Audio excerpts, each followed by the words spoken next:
Donc, je propose de commencer maintenant pour respecter le timing. Tout d'abord, bonjour à toutes et à tous. Bienvenue sur le webinaire sur les liens entre le commerce équitable et les 17 objectifs de développement durable. Un grand merci à tout le monde pour votre présence. Tout d'abord, comme la procédure l'exige, il est souligné que le webinaire est enregistré, qu'il sera diffusé sur Internet ainsi que devant des classes d'étudiants. Je vous demanderai aussi de garder vos micros éteints pendant les présentations. Donc, ce webinaire est organisé par la Fédération belge du commerce équitable dans le cadre du projet Fairtrade Schools et Universities. D'ailleurs, je tiens à saluer les étudiants et les professeurs qui nous écoutent. Je sais notamment qu'il y a des élèves à Dinan, notamment, que je salue et qui nous écoutent en direct. Donc,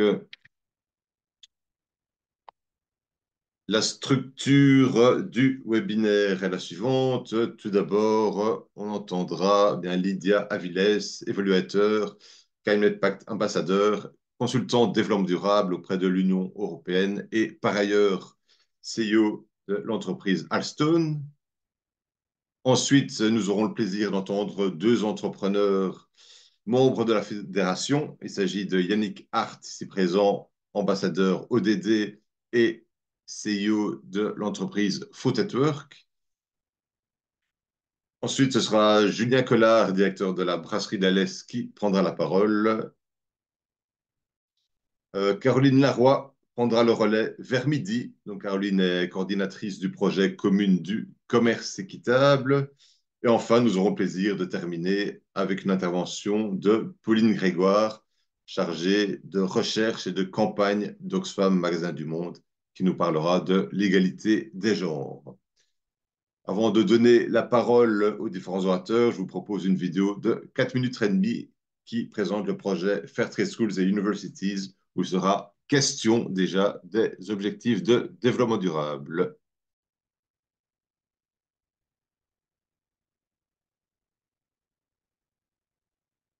Adoptés par l'Assemblée générale des Nations unies en septembre 2015, les ODD sont un ensemble ambitieux de 17 objectifs à l'échelle planétaire dans le but de stopper la pauvreté sous toutes ses formes, partout, d'ici à 2030, en s'attaquant à l'inégalité et en promouvant le développement durable.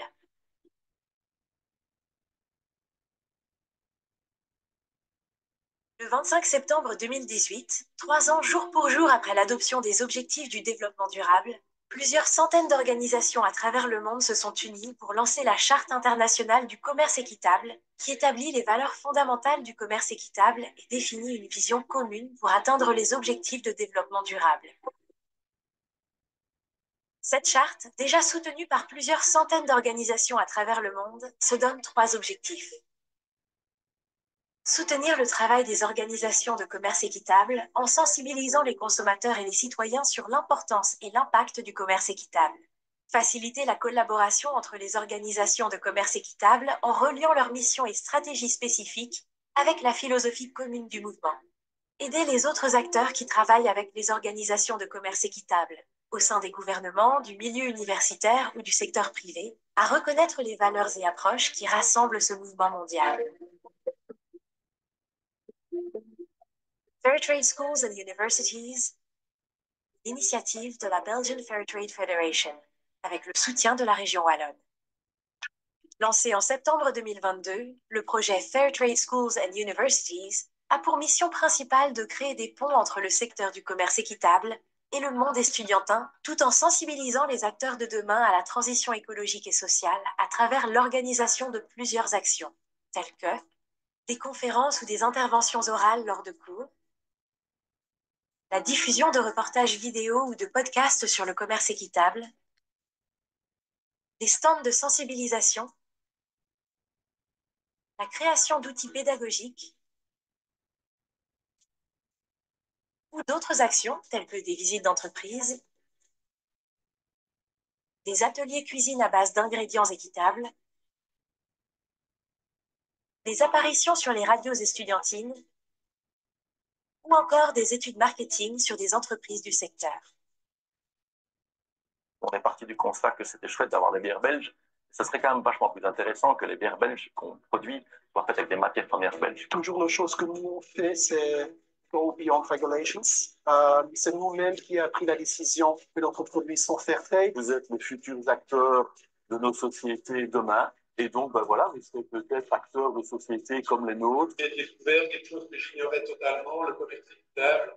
Et pour moi, ça a été vraiment une véritable révélation. Les établissements actifs dans la campagne peuvent, s'ils le souhaitent, acquérir le titre honorifique de Fair Trade Schools and Universities. L'obtention du titre passe par le respect de 4 critères. 1. Créer un comité de pilotage de minimum 4 personnes. 2. Organisation d'au moins 4 actions de sensibilisation liées au commerce équitable.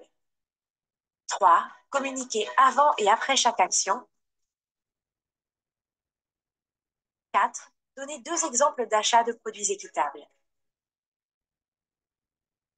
En 2023, plus de 60 actions ont été réalisées dans une vingtaine d'établissements du secondaire et du supérieur, auprès de plus de 1700 étudiants et étudiantes, en partenariat avec 20 organisations du commerce équitable.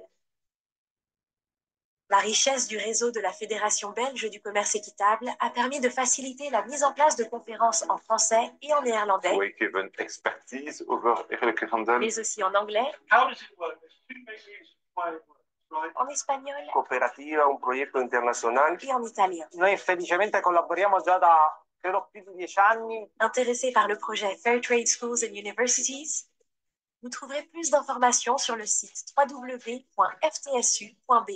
ou envoyez-nous un email à l'adresse info@bftf.be.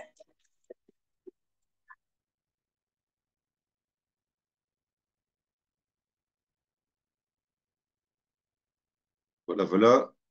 À présent, nous allons écouter Lydia Avilés qui va nous faire profiter de son expérience en durabilité qu'elle a acquise notamment au niveau international. Lydia, je t'en prie.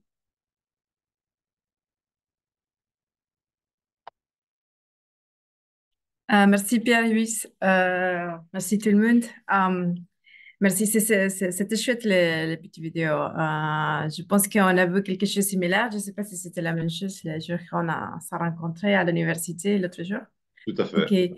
ouais. Ok, j'ai un peu écrit mes paroles parce que j'ai pas l'habitude de parler en français tout le temps devant les gens, même si c'est une langue que je pratique tous les jours. J'habite à Bruxelles, alors c'est un peu normal. Mais c'est vraiment un honneur d'être ici parmi aujourd'hui, quoi. Euh, je voulais un peu présenter moi-même et aussi la société et tout ce qu'on fait. Je suis directrice et fondateur de Alston et aussi euh, euh, comme Pierre-Yves a dit, je suis aussi ambassadeur de Pacte Vert pour l'Europe, qui en anglais c'est European Climate Pact. Et juste pour dire un petit peu, chez Elston, nous sommes profondément engagés à aider les organisations à élaborer tout ce qui c'est des ordres, des stratégies, tout ce qui est c'est transitionnel. On parle par exemple, de ces stratégies de comment devenir un peu plus durable dans le niveau énergétique, finance et tout ça.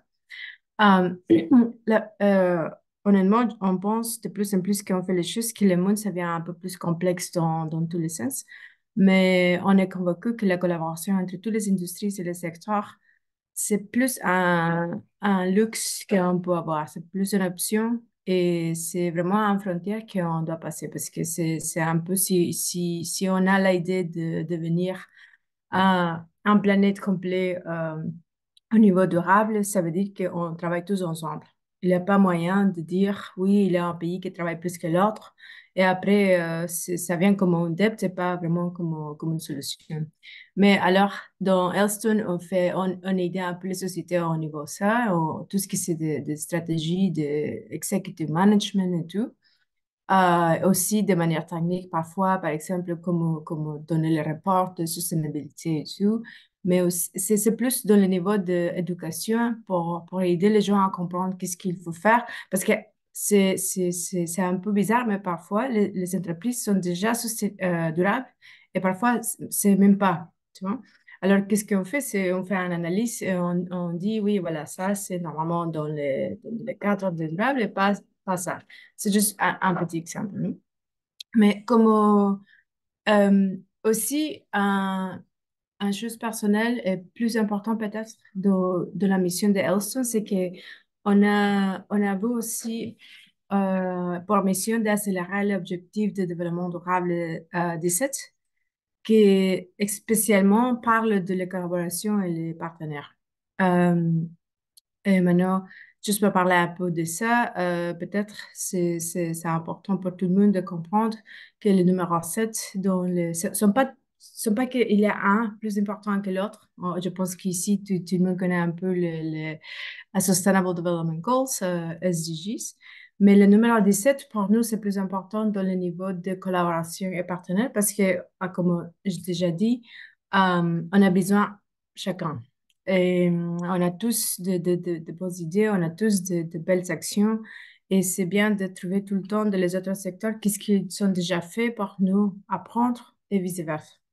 L'importance du développement objectif numéro 17, par exemple, pour le commerce et les piliers, c'est vraiment fondamental à mon avis, à mon expérience. C'est comme si euh, c'est la cohésion ou la coalition qui prend tous les autres. Euh, alors, par exemple, on a des différentes options qui viennent à côté, on va dire, ou qui se développent toutes seules avec le SDG 17 ou le SDG 17. Par exemple, le commerce, c'est comme le moteur de développement. Ça, c'est déjà, par exemple, un super important quand on parle de trade, quand on parle en général de les pays et de travailler ensemble et tout. Euh, Par exemple, le commerce international stimule la croissance économique. On sait ça déjà, mais parfois, c'est comme si on oublie. On oublie parce qu'on est juste des consommateurs. Parfois, on dit, oui, c'est ça, c'est pas mon problème parce que je travaille peut-être dans un niveau différent et je veux juste savoir la théorie. Mais à niveau mondial et global, chaque chose, il y a un technique différent. Même quand on parle de les autorités qui sont bien critiquées tout le temps, il faut savoir aussi, il faut se rappeler que les positions d'autorité, le leadership, c'est pas facile non plus. On parle, le technicien, par exemple, c'est pas facile non plus. On a un problème aujourd'hui, par exemple, qu'il y a beaucoup il n'y a pas suffisamment de personnes qui va remplacer, on va dire, qui va substituer tous les techniciens de différents secteur, par exemple, il n'y a pas beaucoup d'électriciens et on a besoin de ça. Il n'y a pas beaucoup de gens qui peuvent faire des bâtiments et tout ça dans le niveau d'accélération. Et c'est un peu... et ça, je pense que c'est notre faute parce que dans beaucoup de générations avant, on a dit que ça, c'était pas une carrière exemplaire. Mais maintenant, on voit que c'est super important. Et c'est pour ça qu'il y a aussi un shift, pas juste de la manière commerciale, mais il y a aussi un shift d'élever un peu plus la dignité de tous les travaux en général, parce que on vient dans le même problème. On a tous besoin de tout le monde.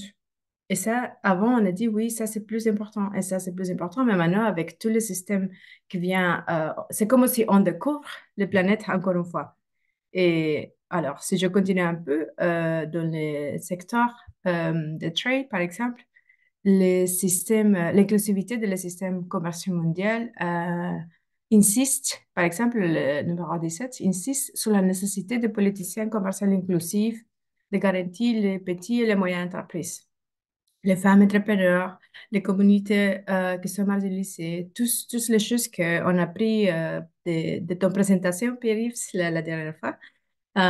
C'était vraiment chouette de voir que, on va dire, on est tous dans le même langage de savoir qu'est-ce qu'il faut changer de nous-mêmes.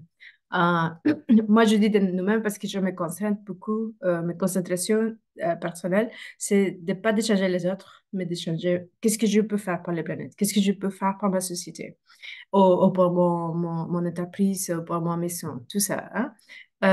Il y a beaucoup on va dire, de critiques que c'est fondamental et c'est nécessaire de dire à les autres, de dire à les autres pays, oui, on a besoin de changer ça et ça et ça, parce que c'est pour rien. On avait un exemple d'un élève que je me rappelle bien, il a parlé un peu d'États-Unis. États-Unis, il s'en fout. La Belgique, c'est un petit pays. Parfois, on fait beaucoup et les États-Unis ne fait rien. Mais voilà, comme est-ce que la Belgique, c'est un petit pays, il a fait beaucoup le bruit, on va dire, à des choses comme ça qui réveillaient presque tout le monde. Alors, ça veut dire qu'il y a quelque chose qu'on a fait bien. Alors, si c'est extrême ou pas, ça c'est autre chose. Mais à la base, c'est que chacun, je pense, moi, comme Belge depuis des années, ici, même si je n'ai pas né ici, moi, je me sens bien quand je parle qu'on fait la séparation de la poubelle, qu'on est consciente de le recyclage. Ça, c'est une chose que je dis, ouais, ben, vraiment, c'est une bonne éducation qu'on a pris ici. On pense que c'est pas nécessaire, mais c'est des choses que ça change beaucoup les gens. En général, ça change les gens qui, avant, sont reçus notre poubelle. Et maintenant, c'est nous qui faisons quelque chose avec ça. Ça, c'est une chose magnifique. Mais je ne sais pas si je me passais déjà le temps, hein. J'étais un peu émotionnée avec ça. Voilà, je te donne la parole, d'accord. Merci beaucoup, Lydia. Merci beaucoup pour cet éclairage très intéressant. Donc, je ne sais pas si tu as quelque chose d'autre à ajouter. Et, et si, je ne sais pas s'il y a d'autres personnes ici qui auraient des questions à poser à Lydia, étant donné que au niveau du timing, il reste 5 minutes avant d'écouter Yannick Hartz. OK. Mais peut-être un peu parler un peu de la collaboration qu'on voit déjà que ça marchait. On a vu, par exemple, la commission Euh, il avait un petit souci le dernier mois que les pays avec le commerce de agriculture et tout ça, ils sont posés la question qu'il y avait beaucoup de certifications, par exemple, et ça, parfois, c'est un peu difficile pour les petits pays d'avoir tout ça. Et il y avait un exemple, par exemple, on parlait d'un truc, on parlait par exemple des bananes, et il y avait des pays qui les fruits arrivaient ici à l'Europe et ça a besoin une semaine ou 2 semaines pour être certifié que c'est organique. Et le temps passe et les fruits viennent mal. Voilà. Alors ça, c'est un petit truc. Mais quand on parle de beaucoup de choses comme ça, maintenant, on a vu qu'ils sont mis on va dire, les commentaires. Ils sont tous ensemble et disent, oui, voilà, ça c'est un problème, ça c'est un problème. Mais on voit de l'autre côté que aussi l'Europe écoute. Et maintenant qu'on a vu, par exemple, la présidente à Mercosur, que c'était sur de l'Amérique latine, ils sont déjà euh, prévus une solution pour ça. Alors, pourquoi je dis ça? Ça, c'est un exemple vrai. Mais je dis ça parce que parfois, quand on fait des critiques, c'est aussi bon de dire, voilà, ça c'est la critique, mais ça c'est aussi la solution. Et voilà, si on peut trouver la solution tout le temps et communiquer ça ensemble, je pense que ça va venir mieux. Je ne sais pas s'il y a quelqu'un ici qui a déjà pensé, il y a beaucoup de problèmes dans ce niveau-là, ou n'importe les problèmes qui ça vient avec le trade, mais je pense qu'il y a toujours un moyen de être écouté et de changer à quelque chose de mieux. Voilà. Ok, très bien. Ben, tu fais très bien de parler de fruits et d'importation de fruits. Euh, Parce que notre prochain orateur donc est actif dans le secteur des fruits locaux, hein, des pommes et des poires de Belgique, mais aussi des fruits importés comme la banane. Il l'expliquera mieux que moi. Donc, un tout grand merci, Lydia, pour cet éclairage intéressant. Et je donne la parole à Yannick Hartz de Fruit at Work. Merci. Merci Pierre-Yves et merci Lydia pour la présentation. Donc, Kamel tu Sfaï. veux partager un fichier PowerPoint? Oui, tout à Normalement, fait. Je tu fais mon m'en mieux vas si ça marche partager. bien. C'est bon maintenant déjà ou pas encore? Je ne sais Non, donc pas. tu cliques sur Hop, partager. Là-bas. je Ouais, fais. voilà, ça apparaît. Et si ça passe bien, j'espère que vous voyez mon écran ou Oui, pas encore. Ok, c'est d'accord. visible. Donc, quels sont les liens entre le commerce équitable et les 17 objectifs de développement durable ou les ODD? Hop, oui. Ouais. Donc moi, je m'appelle Yannick, hein, Yannick Ars, et je suis le co-PDG de Fruit at Work. où je suis chargé de la responsabilité sociale de notre entreprise. Mon rôle consiste à m'assurer que quelques maillons de notre chaîne d'approvisionnement respectent au mieux nos normes, nos valeurs et nos engagements en matière de durabilité.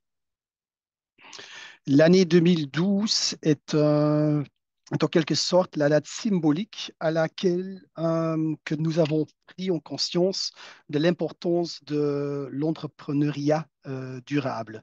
Cette année-là, ma femme est venue en Belgique pour travailler comme saisonnière et en constatant que une personne qui vous a, qu'on dit ça en français, et en constatant qu'une personne qui vous est chère n'est pas traitée de façon équitable, vous réalisez aussi qu'à quel point certaines situations peuvent être injustes et inacceptables, et même en Belgique.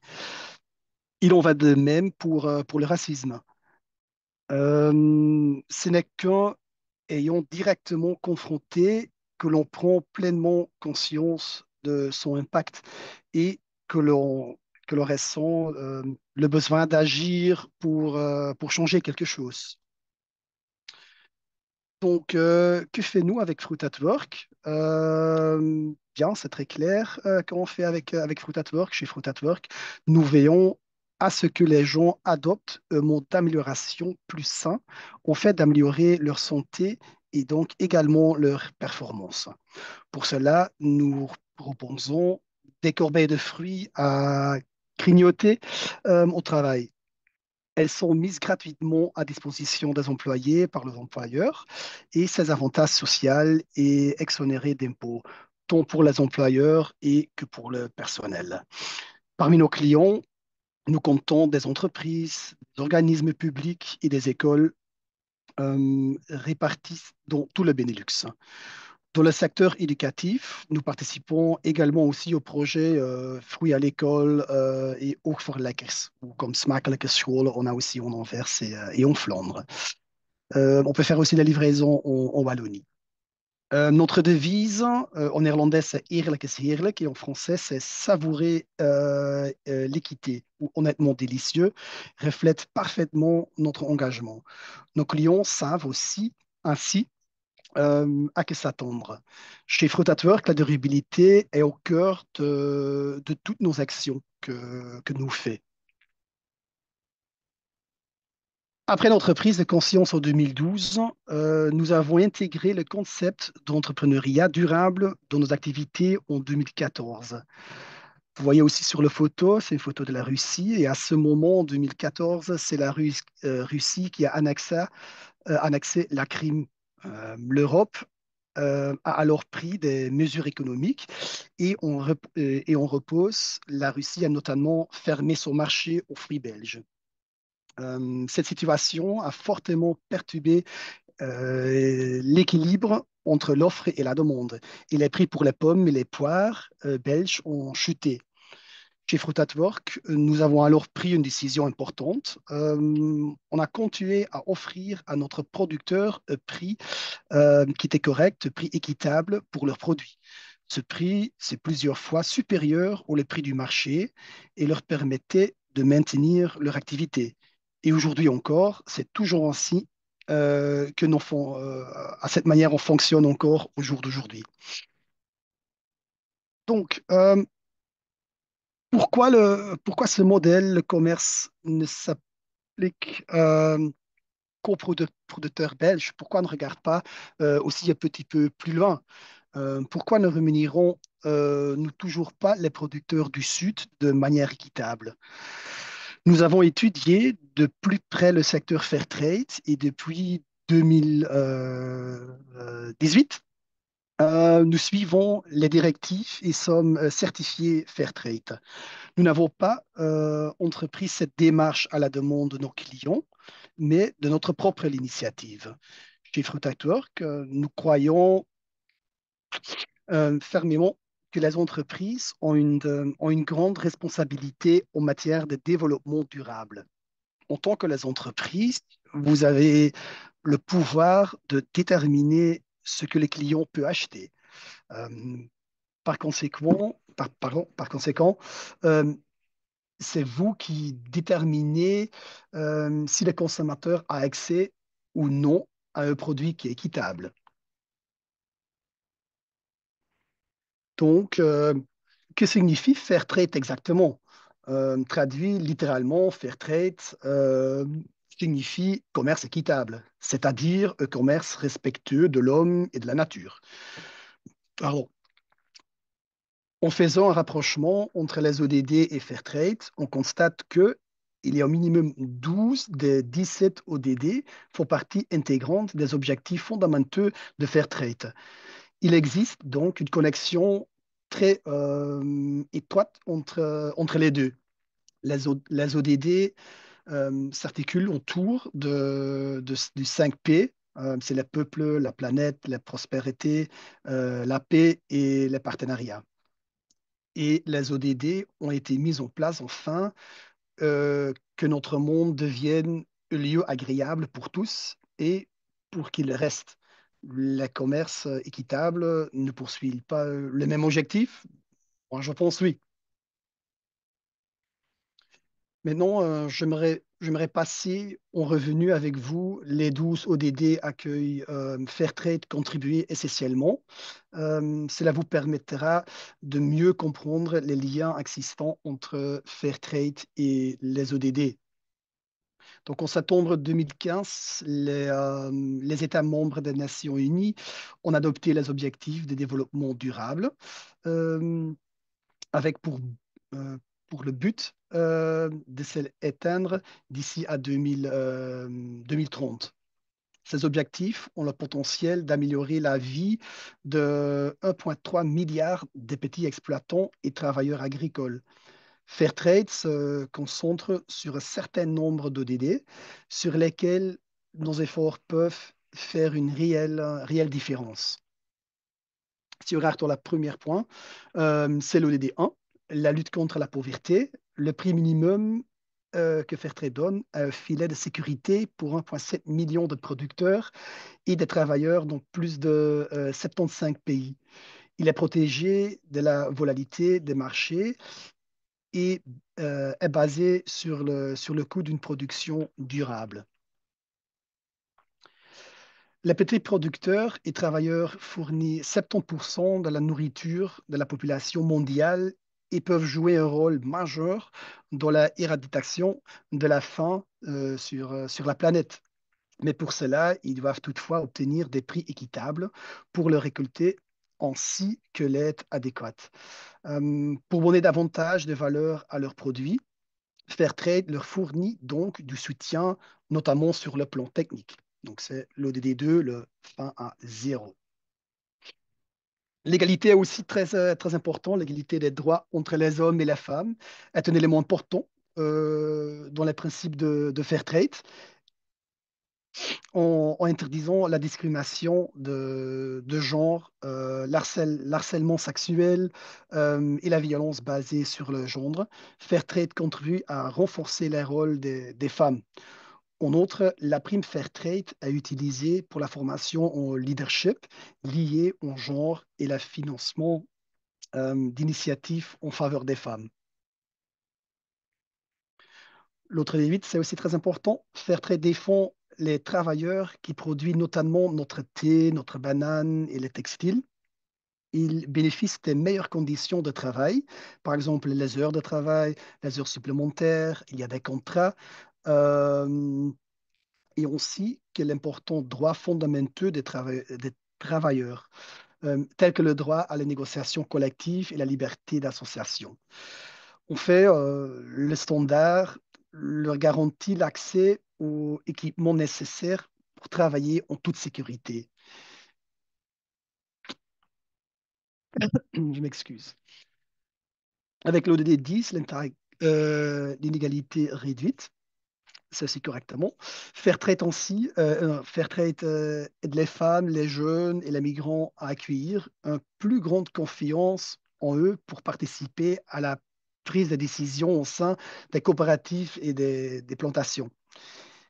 Ils ont également protégé contre la violence liée au genre d'autres formes et les discrimination, difficilement en français, lors du recrutement, de la formation et de la promotion professionnelle, et bénéficiant de soutien technique et de cours de formation continue afin de gagner des revenus décents.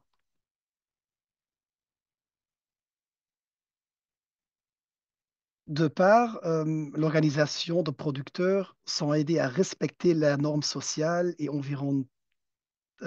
pour l'environnement, je cherche les mots, euh, environnemental, pardon, des fair trade.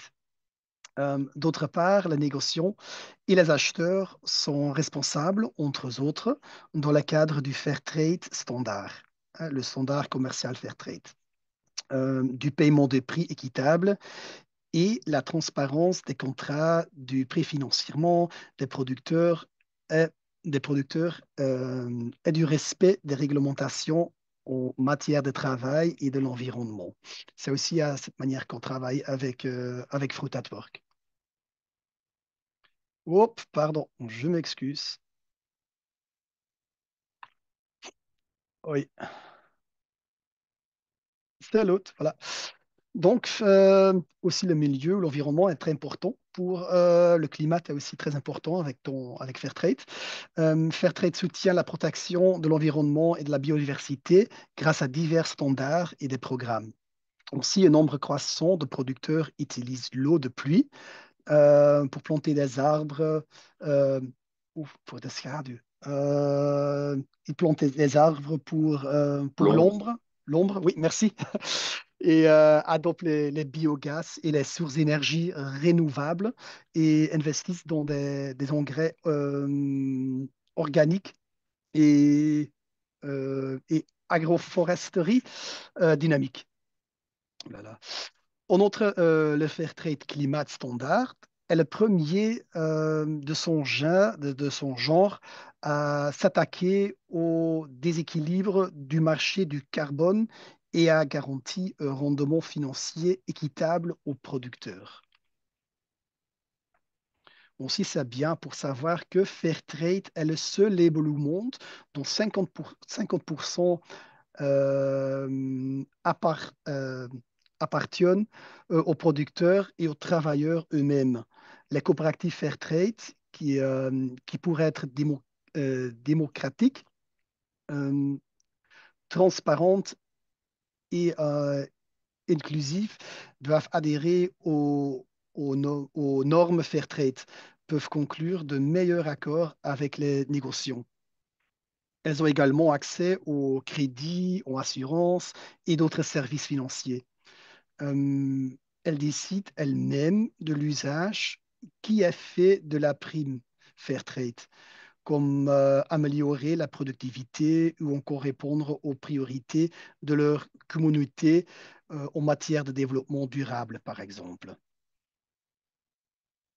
Aussi, Fairtrade, ça veut dire travailler ensemble. Et Fairtrade travaille avec plus de 1,7 million de producteurs et de travailleurs.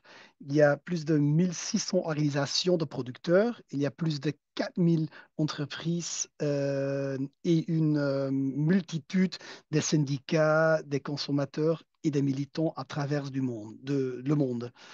Plus de 2100 villes, écoles, universités, gouvernements et des autres organisations soutiennent le principe de Fairtrade, comme Fairtrade Schools par exemple. Ces collaborations permettent d'entourer des pratiques commerciales les plus équitables. C'est essentiel pour agrandir, pour la croissance, pour l'économie durable. Donc, depuis le lancement des ODD en 2015, euh, plus de 500 millions d'euros ont été investis grâce à la prime Fairtrade, et c'est notamment dans les écoles, les soins de santé et l'eau potable. Donc ici, c'est aussi l'ODD 3 et 4 et 6 avec l'argent à utiliser. Donc, la conclusion qu'on peut dire, c'est si vous êtes une entreprise ou un organisme public déjà engagé activement dans le commerce équitable, euh, le pas oh, je cherche les mots, mes excuses. Donc, si vous êtes déjà une entreprise ou un organisme public déjà engagé activement dans le commerce équitable, ne pas affranchir pour élargir votre action au ODD n'est pas grand. Donc, on dit ça, la différence entre les deux, c'était tellement grand. Donc, alors, n'attendez pas, agissez dès maintenant en faveur des 17 objectifs et intégrez les 17 ODD à votre activité. Je vous remercie pour l'attention, pour l'attention, pour l'attention. Je m'excuse. Un tout grand merci, hartelijk bedankt Yannick, pour cette présentation très travaillée et très en lien avec les différents ODD. Donc, c'est tout un travail pour toi d'avoir fait tout ce parallélisme entre bien les activités de Food at Work et les 17 objectifs de développement durable, et tout ça en français, qui évidemment n'est pas ta langue maternelle. Et je tiens vraiment à te remercier infiniment. Peut-être, oui, il reste une minute, juste une question. Donc, tu es ambassadeur ODD. Je crois que c'est un titre qui est lié à la région flamande. Est-ce qu'en deux mots, tu peux expliquer en quoi ça consiste, ce titre? On a ça partout dans le monde. C'est par Unitar qui a commencé avec ça. Et en Flandre, c'est l'organisation VOCA qui supportait le projet. Et s'il y a des entreprises qui veulent travailler avec les ODD, il peut commencer dans un trajet qui s'appelle les ODD Pionnier, SDG Pioneer, Pionnier, oui. Pionnier, et après 3 ans, il y a un examen, si tout passe bien, vous pouvez passer à un autre niveau. S'il y a une durée de 2 ans, c'est pour devenir championnat. Et après, si vous voulez encore aller plus haut, il y a le SDG ambassadeur. Et pour nous, ça veut dire que on a déjà un tellement haut de niveau avec Fruit at Work. Comme vous voyez, euh, pour nous, c'est het gezonde verstand. C'est un peu normal que le commerce équitable, c'est la façon comment on doit travailler. Et maintenant, on veut bien inspirer les autres sociétés pour faire un peu le même et pour aider les autres sociétés comment ils doivent commencer avec changer leur business. Actuellement, on fait aussi le reporting déjà euh, volontiers pour la CSRD. Et aussi cette façon de rapporter, on va aussi expliquer ça à des autres sociétés. Ok, donc c'est vraiment très intéressant. Encore une fois, merci beaucoup, Yannick, pour ce précieux éclairage. Donc à présent, on va parler bière. D'ailleurs, c'est bientôt l'heure de l'apéro, ça tombe bien. Donc je vais donner la parole à Julien Collard, représentant la brasserie de la Lesse, qui est également pionnier voilà, dans toutes ces brasseries coopératives bio, locales, équitables. Julien, je t'en prie, la parole est à toi. Donc, Merci beaucoup. Bonjour à toutes et tous. Je sais pas combien on est. Je parviens pas à voir sur mais en fait, on est au total une vingtaine, à savoir que certains, ouais, derrière un participant, il y a parfois une classe, comme Ah celle oui, d'accord. à, à Dinan, par exemple, la classe de Monsieur Leroy, que je salue. Yannick, je peux te demander, je ne sais pas si je peux le faire, moi, d'arrêter le partage de ton écran, s'il te plaît.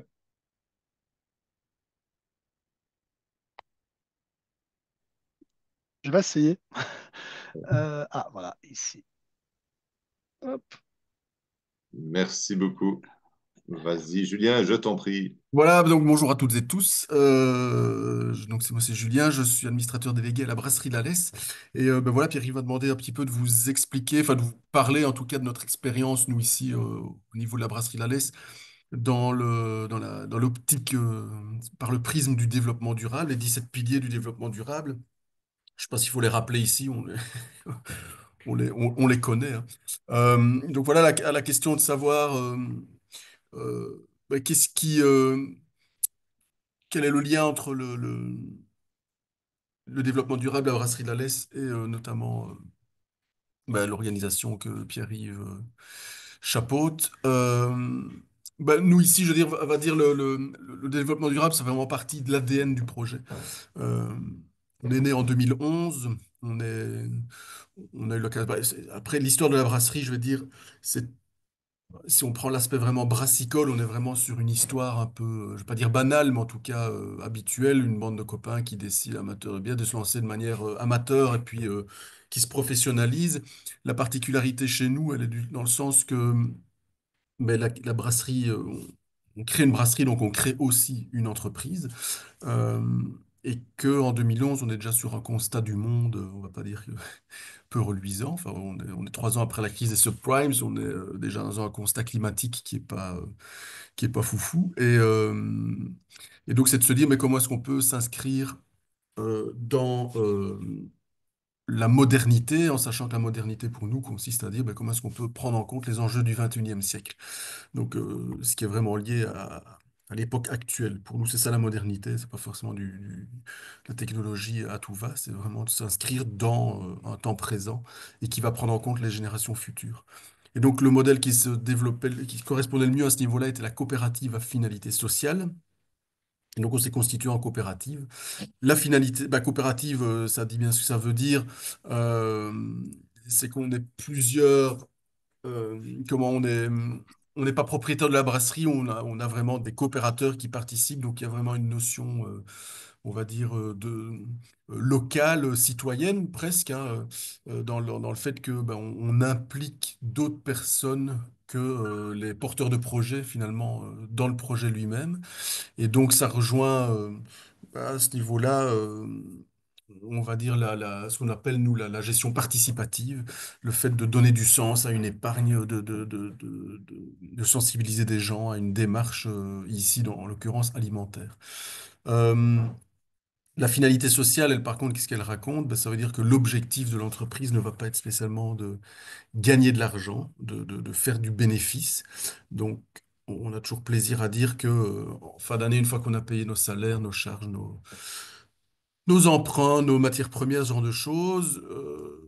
Si on arrive à zéro, c'est très bien. On fonctionne un peu pour ça, un peu comme une ASBL, j'ai envie de dire. On n'a pas la nécessité de redistribuer des dividendes derrière, donc il n'y a pas non plus une polarisation des richesses. Euh, vu c'est pas qu'il n'y a pas de richesse, mais en tout cas, il n'y a pas de richesse excédentaire. Euh, et donc, on n'a rien à redistribuer derrière, donc ce qui permet aussi d'avoir des prix de vente, on sait qui sont beaucoup plus abordables. Dès le départ, on a décidé de travailler en bio.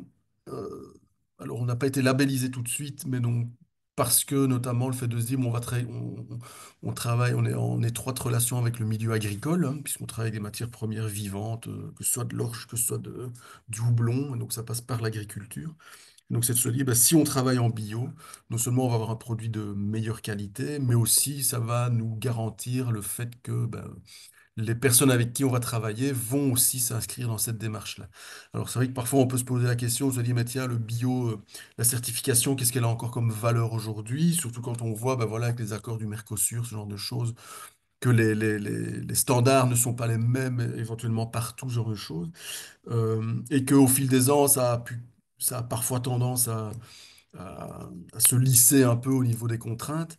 Mais, donc on n'est pas en train de se dire que voilà le label bio est la panacée, ce genre de choses. C'est juste que pour nous, le fait d'être labellisé bio, en fait, on se rend compte que on est contraint à devoir trouver des solutions en bio. Et quand on n'est pas labellisé, qu'on a la possibilité de se dire, voilà, il n'y a pas en bio, on trouve autre chose, on est parfois, voilà, c'est comme tout humain, à se dire, on va un peu vers la facilité, que ici, voilà, on est tenu à trouver des solutions de par le fait qu'on soit certifié. Donc ça, il y a l'aspect bio. Alors, je ne sais pas si je dois reprendre tous les points du développement durable un par un. J'ai l'impression que ça va être un peu embêtant, mais Pas ici, forcément, non. Le on but, c'est pourra. de souligner les points les plus importants, Ouais. les valeurs de la brasserie de la Laisse.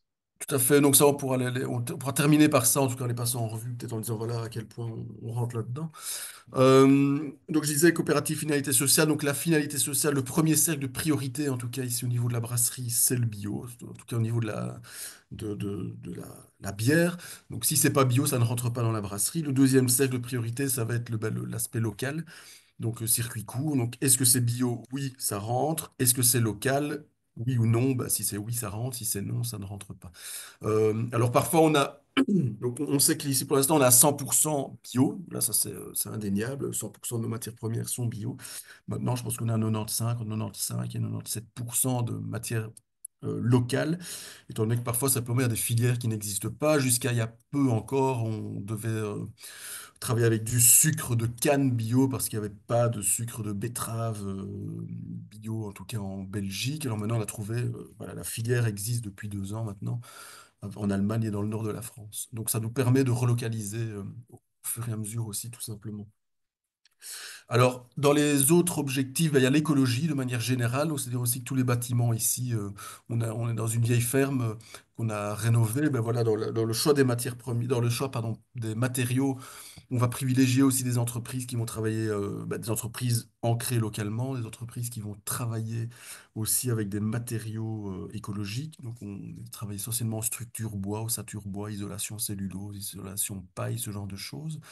Et ça nous garantit aussi une provenance sur les matériaux. Donc, on vient de construire un entrepôt où on sait que voilà, le bois a été scié dans une scierie à 35 km et provient du massif de la Croiscaille, qui est une forêt ici dans le massif ardennais. Voilà. Les autres finalités, ben, il y a aussi comment la relocalisation, j'ai envie de dire, donc les circuits courts, hein. Donc j'ai dit ça va toucher les matières premières, donc on va toucher, voilà, ici on sait que dans la bière, on travaille avec du houblon, la plupart des houblons dans les brasseries sont américains, qui ont un climat beaucoup plus propice à la culture de houblon, en tout cas les houblons aromatiques, ce genre de choses. Nous ici, ben voilà, la contrainte c'est de se dire on travaille avec des houblons 100% belges. Il y a peu de producteurs, il y en a deux actuellement. On travaille avec les deux, Houblon Made in Liège et à Popering, Yoris Cambi. Euh, on se rend compte que voilà, le fait d'avoir ces contraintes-là nous amène aussi une singularité, dans le sens de dire ben, on va travailler avec ce qu'on a à disposition, nous, ici sur place, euh, plutôt que l'inverse, qui est de se dire ben, voilà, on a une recette, on veut absolument ça comme bière, on va aller chercher, peu importe les kilomètres, peu importe la manière dont c'est cultivé, on va s'adapter, je veux dire, à nos matières premières, à nos cahiers des charges, plutôt qu'adapter nos cahiers des charges à nos besoins. Voilà, ça, c'est une façon de voir les choses aussi. Euh, Dans la finalité sociale, donc je vous ai dit, il y a l'écologie, mais donc dans tout ce qui est relocalisation, il va aussi y avoir la relocalisation de l'énergie. Alors ça, c'était quelque chose qui est un peu moins évident peut-être, parce que ben, voilà, en brasserie, on consomme énormément d'eau. Ben, l'eau, elle est forcément locale, c'est de l'eau de captage ici, c'est de l'eau du robinet. Mais par contre, on a besoin d'énormément d'énergie. La plupart du temps, ben, c'est du gaz, c'est du mazout, c'est des énergies fossiles. Nous, ici, on est parvenu à relocaliser ça aussi. Donc 65% de notre énergie, pour l'instant, est du bois non transformé, hein, donc c'est pas ni des plaquettes ni des pellets, donc ça nous permet d'acheter notre bois à un bûcheron qui va façonner son bois. On est dans une région propice à ça, hein, donc c'est vraiment en fonction de. On pourrait pas faire ça en ville, mais ça nous permet aussi vraiment de relocaliser l'énergie. Alors on se rend compte aussi, ça c'est de manière générale, euh, que les développements durables, en tout cas, qui pourraient pas, enfin, comment, sembler des choses un petit peu idéologiques en fait à la base, donc des choix qu'on a fait de manière un peu idéologique au départ. On se rend compte que ben, c'est aussi payant, même si c'est pas le but premier, mais c'est aussi payant financièrement parlant quand Poutine décide d'envahir l'Ukraine et que le prix du gaz s'envole. Ben, on se rend compte qu'en fait on est résilient aussi tout simplement en ayant une source d'approvisionnement qui est complètement locale, sans intermédiaire, ce genre de choses. Euh, de la même chose, quand je dis qu'on fait du circuit court, c'est-à-dire que nos bières, on ne va pas les exporter non plus à travers le monde. Donc, on considère que le savoir-faire brassicole, il est mondial, qui n'est pas lié à un terroir, à un climat. Donc, on ne peut pas, peut-être pas brasser dans le désert parce qu'on a besoin de beaucoup d'eau, mais techniquement parlant, théoriquement parlant, on peut brasser de la bière un peu partout dans le monde. Donc, on ne voit pas, nous, l'intérêt d'aller vendre nos bières en Amérique latine, en Chine, au Japon ou en France. Et on se rend compte que ça aussi, quelque chose qui est idéologique, enfin, dans une vision du développement durable, est payant aussi, enfin est payant. Euh, a des retombées positives, j'ai envie de dire, au moment donné aussi, on se retrouve en confinement, où l'export se casse la figure et qu'il n'y a plus de mouvements mondiaux, commerciaux, ce genre de choses. Où on voit que beaucoup de brasseries qui avaient leur modèle économique basé sur l'export, bah, se sont vues avec des diminutions de production à plus de deux chiffres. Alors que nous, ici, voilà, en 2021-2022, notre production a stabilisé, voire a légèrement augmenté, puisque les gens se sont même rabattus sur un marché local, ce qui nous a profité à ce niveau-là. Il y a aussi la gestion participative, donc ça c'est le fait de, voilà, ça rejoint peut-être un peu moins le développement durable, si ce n'est que on est quand même dans le fait de créer donc c'est le 17e point, de créer des partenariats, on va dire, pour la réalisation des objectifs. De la même manière qu'on est membre de la Fédération belge du commerce équitable, euh, ben c'est une façon aussi de créer des partenariats pour accéder à ces objectifs de développement durable. Euh, Voilà, que vous dire d'autre aussi, ben, écologiquement parlant, bref, nous c'est essentiellement l'écologie, je vais dire, mais donc, si on regarde pas de pauvreté, ça participe aussi du prix juste, donc ça veut dire qu'on travaille aussi le plus possible avec des agriculteurs en direct pour l'approvisionnement de matières premières, avec lesquels on va définir un prix juste aussi. Donc quand je dis l'objectif n'est pas de s'enrichir, euh, le- on pourrait dire aussi dans la finalité sociale, c'est-à-dire que l'argent ne va pas être le critère principal des choix qu'on va être amené à faire. On va pas chercher à fonctionner au moins cher. Et donc, on sait aussi que le fait de ne pas avoir une nécessité de bénéfice en fin d'année, euh, et donc d'avoir des marges financières qui soient excessives, ben en fait, ça profite à tout le monde. On sait qu'à un moment donné, soit il y a toujours un pigeon dans l'histoire, c'est de se dire, soit on a des prix qui sont, on marge énormément parce qu'on veut gagner notre vie, on veut faire du bénéfice derrière, redistribuer ou simplement capitaliser, ben, soit c'est le consommateur qui, au bout de la chaîne, paye plus cher son produit, c'est lui qui est un peu d'un nom de la farce, soit on maintient des prix bas à l'arrivée, et à ce moment-là, ben, on doit faire des réductions ou ben, soit dans le personnel, on paye moins les gens à le faire, ou alors dans nos fournisseurs, à savoir ben, les agriculteurs avec lesquels on travaille, ce genre de choses.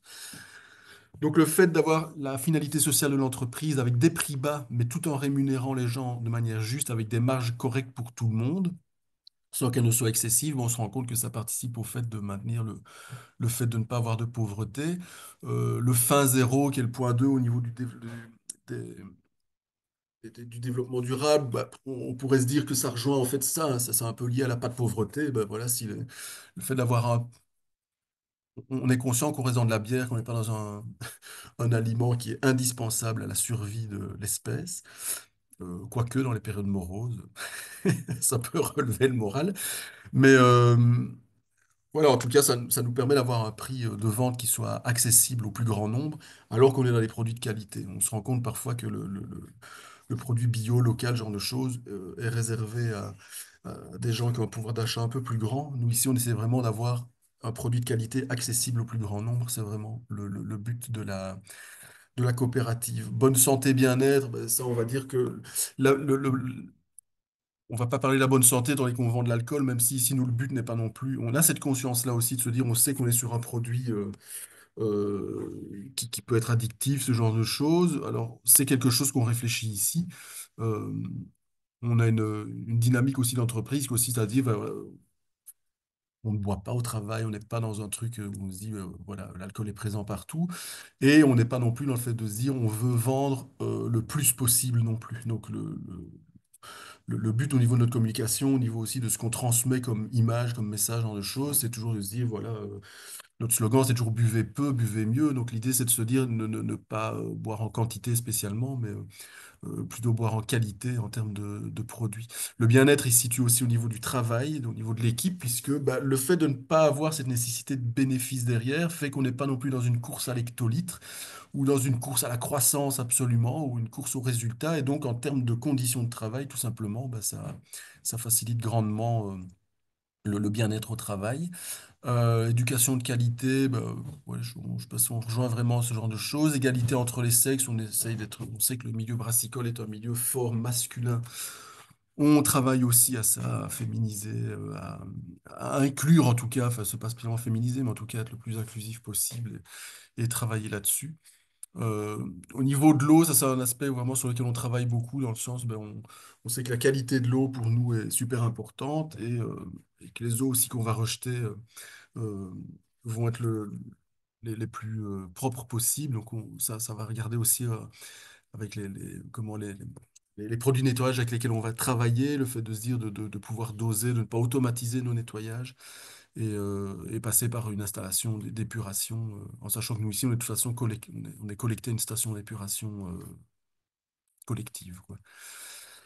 Voilà, travail d'essence, on a parlé croissance économique. La croissance économique, elle n'est pas une nécessité chez nous. On aime bien de parler de sobriété heureuse. Alors, c'est toujours amusant de parler de sobriété dans une brasserie, mais c'est un peu le cas aussi. Donc, c'est de se dire comment est-ce que on l'a dit, ça je pense que la résilience, elle passe par là aussi. Je pense que la sobriété, elle est importante au sein de la brasserie, la sobriété énergétique, la sobriété au niveau des ressources, ce genre de choses, mais aussi la sobriété, j'ai envie de dire, des personnes avec lesquelles on travaille. C'est-à-dire que on se rend compte parfois qu'on a des entreprises ben voilà, qui ont des objectifs comme ça pas de décroissance, mais de stabilité, ou de croissance contrôlée, ce genre de choses. Donc une forme de sobriété aussi au niveau du développement durable. Mais par contre, le rythme de vie aussi des personnes qui travaillent dans ces entreprises-là n'est pas questionné. Et ça, je dirais que c'est quelque chose qui est tout à fait questionné ici au sein de la brasserie. C'était même aussi une question qu'on s'est posée au niveau des revenus, hein, des salaires, ce genre de choses, si on se dit, mais quels sont nos besoins finalement? Donc ça nous amène, nous aussi, en tant que travailleurs, à se questionner sur quels sont nos besoins, nos rythmes de vie, enfin nos rythmes de vie, mais au-delà du rythme, nos trains de vie aussi, et de manière aussi à pouvoir amener un peu de sobriété là-dedans, et de se dire, mais est-ce qu'on court tous après, est-ce qu'on vient travailler à la brasserie de la Laisse aussi, avec derrière la volonté d'avoir notre villa 4 façades, piscine, partir en vacances 3 fois par an, enfin voilà, ce genre de choses. Donc ça, on sait on questionne aussi beaucoup ça, et je pense une des solutions, ça passe par là aussi parfois, le fait de se dire, ben, revoir notre train de vie et nos besoins de manière plus sobre, de manière à avoir moins de besoins. Et donc, on a moins cette nécessité aussi d'avoir une entreprise en croissance. Alors, c'est joli pour une entreprise à 6 personnes, évidemment. C'est peut-être plus compliqué pour une entreprise plus grosse, mais on a vraiment la volonté de porter en réflexion, c'est d'aller vraiment jusqu'au bout, au bout du processus à ce niveau-là. Euh, voilà, je pense que je regarde un petit peu au niveau. Ben, voilà, la lutte contre le réchauffement climatique, forcément, elle est, elle est prise en compte par tous les points qu'on vient de dire là maintenant. Je ne vais pas me réétaler là-dessus. Consommation et production responsable, c'est le point que je viens d'évoquer, c'est que c'est de responsabiliser et l'entreprise et les personnes qui y travaillent. Et alors aussi, un truc qui est important pour nous, c'est la transmission, ou en tout cas je sais pas comment on peut dire ça, le prosélytisme, presque on pourrait dire.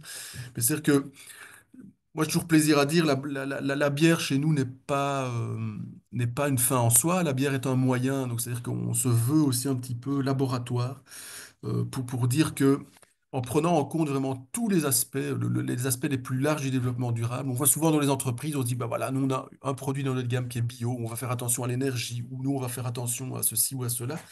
C'est toujours un parmi d'autres.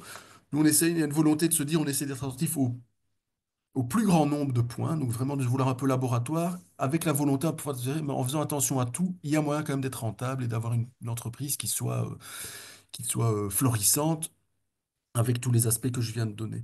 Et donc, la bière, en fait, c'est un chouette moyen parce que c'est un produit très sexy qui arrive sur la table. On parvient à rentrer chez les gens très facilement, surtout sur la table des consommateurs très rapidement.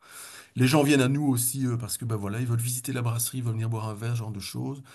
Et donc, nous, on sert un petit peu ça. On aime bien dire qu'on fait du hameçonnage. On se sert de la bière pour appâter les gens et les ouvrir à un mode de consommation plus responsable, à donner du sens aussi à nos assiettes, à nos verres de bière. Et donc, on a beaucoup de gens qui viennent ici sur place et on se rend compte que voilà, nos visites aussi sont très fort axées sur le modèle coopératif, sur le fait d'entreprendre autrement et sur les piliers du développement durable. Et donc, la transmission, la, voilà, le fait de transmettre ces infos-là sont toujours importantes pour nous aussi. Et voilà. Merci. Je crois que tu as fini. Oui, je pense arriver à faire le tour. Après, s'il y a des questions, je peux y répondre volontiers. Mais Très en bien. ce qui me Ben, écoute, concerne, j'ai fait ici, le tour. tu as quelque peu dépassé le timing, mais ça valait clairement le coup parce que franchement, même moi qui connais bien la brasserie de la laisse depuis longtemps, ben voilà, je l'apprends tous les jours et merci beaucoup pour Avec cet plaisir. éclairage sur ce secteur qui est finalement assez méconnu, qui est celui des brasseries équitables. Un tout grand merci, Julien, pour cette Merci de votre présentation écoute. de la démarche de durabilité au niveau de la brasserie de la laisse. Donc, à présent, eh bien, nous allons plus nous concentrer sur l'objectif de développement durable numéro 11, ville et communauté durable, à travers bien, la campagne commune du commerce équitable, qui est représentée ici par la coordinatrice Caroline Laroy. Caroline, je t'en prie, tu as la parole. Merci Pierre-Yves. Alors, je vais juste revenir un peu en arrière sur ce que tu viens de dire, Pierre-Yves, c'est qu'en faisant un petit peu l'analyse de l'objectif justement ville et communauté durable, en fait, le lien, il est pas très évident en fait avec commune du commerce équitable, donc je me suis plutôt concentrée sur l'objectif 12, pour être honnête, sur la consommation et la production responsable, où là, justement, les communes ont un pouvoir réel d'action ou de mise en œuvre de durabilité au sein de leur politique locale. Mais ça, je vais revenir dessus par la suite. Je vais partager déjà ma présentation, si je la retrouve. C'est vrai qu'on avait convenu que je fasse plutôt le 12, mais Libre à toi, tout. ouais. Pas que le 11, pardon, Ok. mais le lien Tout est n'était... interrelié de toute façon. Ouais, ouais, tout à fait. Mais voilà, je vais revenir dessus. Donc, est-ce que tout le monde voit bien l'écran? Oui. Oui, ok. Bon, voilà, moi je suis Caroline Laroy, je suis la coordinatrice de commune du commerce équitable en Fédération Wallonie-Bruxelles. Donc aujourd'hui, je vais vous présenter rapidement ce qu'est commune du commerce équitable. Donc c'est une campagne qui est à l'initiative, enfin qui est une initiative qui a débuté en Angleterre, à Garstang en 2021, avec un groupe de militants Oxfam qui s'est mobilisé pour dire notre ville est une ville du commerce équitable parce qu'elle fait relativement attention aux principes véhiculés par le commerce équitable. Et donc, dans plus de 30 pays actuellement dans le monde, les communes du commerce équitable sont activées. Et donc, on a plus de 2000 communes dans le monde qui sont communes du commerce équitable. Et donc, cette initiative étant présente dans le nord que dans le sud. Voilà. Et en Belgique, cette campagne a démarré en 2004 en Flandre et a suivi en 2006 en Wallonie et à Bruxelles. Alors, je vais quand même vous présenter vite fait quelques petits chiffres pour voir, pour que vous puissiez vous représenter un petit peu ce que ça vaut au niveau belge. Donc, en Flandre, c'est les Fairtrade Gemeenten, qui sont des communes, ce sont 193 communes titrées en Flandre. En Wallonie et à Bruxelles, on est un petit peu en retard. Ce ne sont pas les mêmes politiques, ce ne sont pas les mêmes engouements, etc. Donc, et il y a une accroche très, très importante avec la production locale et donc parfois une mise en concurrence entre les produits équitables sud et les productions locales qui sont parfois mises en avant et qui complexifient le message vers les politiques. Mais voilà, donc en Wallonie et à Bruxelles, on a 62 communes titrées, communes du commerce équitable. Donc on en a 51 en Wallonie et 11 en région bruxelloise. Alors de manière générale, l'évolution est assez positive, hein, avec une belle croissance, notamment en 2023, à la veille des élections, tout comme en 2018. On le voit sur le graphique. Mais parce que c'est en effet un positionnement politique auquel certaines communes sont attachées et qu'elles aiment mettre en avant dans leur accomplissement pendant leur mandature. On remarque aussi que justement qu'il y a eu un creux pendant le Covid, donc des actions moins faciles à mettre en place et une très forte protection envers les producteurs et agriculteurs, agricultrices locales. Donc voilà, il y avait un peu plus de tension à ce niveau-là. Alors, au-delà des ambitions des communes, il y a aussi un travail pour faire titrer les régions et faire titrer le pays, pays du commerce équitable. Et donc, tous les critères sont les mêmes que ceux liés aux communes, mais avec les instances et les services régionaux. Alors, de manière générale, qu'est-ce que ça veut dire être commune du commerce équitable? Quels sont les critères pour y parvenir? Alors, un peu de façon similaire à Fairtrade School University, sauf que là, nous avons 6 critères en Belgique, donc 5 qui sont communs aux critères internationaux des Fairtrade Towns. Donc, dans un premier temps, on doit évidemment impliquer ben, la commune hein, et l'administration communale, où le conseil communal vote une résolution en faveur du commerce équitable et l'administration consomme au moins 2 produits issus du commerce équitable. Elle doit aussi sensibiliser ses employés et sensibiliser ses citoyens et citoyennes via le critère 4, communication et événements grand public. Elle doit aussi créer des partenariats et impliquer des acteurs locaux, commerces, établissements, Horeca, les entreprises, institutions, associations et écoles, pour bah, participer ou créer des événements, des activités liées au commerce équitable, et enfin proposer ou consommer des produits issus du commerce équitable. Il y a la constitution d'un comité de pilotage qui rassemble donc bah, l'administration, des citoyens, citoyennes, des organisations, des associations et la plupart du temps un élu politique aussi. Et alors en Belgique, on a la particularité d'avoir un 6e critère justement qui est important et qui est un peu notre porte d'entrée au niveau des communes justement, c'est bah, l'intégration de produits locaux et durables bah, dans la stratégie de commune du commerce équitable. Alors ce dernier critère bah, répond à l'évolution des comportements et de la consommation chez nous en Belgique, mais aussi ailleurs, car en effet, il est important d'expliquer que les produits issus du commerce équitable au sud sont complémentaires aux ressources produites localement en Belgique et en Europe et qu'ils sont non concurrentiels. Donc, on essaye vraiment de s'appuyer sur cet argumentaire et que donc équitable, et ça, quand on parle aux élus, c'est vraiment de montrer que l'équitable et le durable vaut aussi pour les produits de leur région. Alors, en Wallonie à Bruxelles, donc la campagne commune du commerce équitable est assurée par Oxfam Magasin du Monde en partenariat avec Niel Maya et Fairtrade Belgium.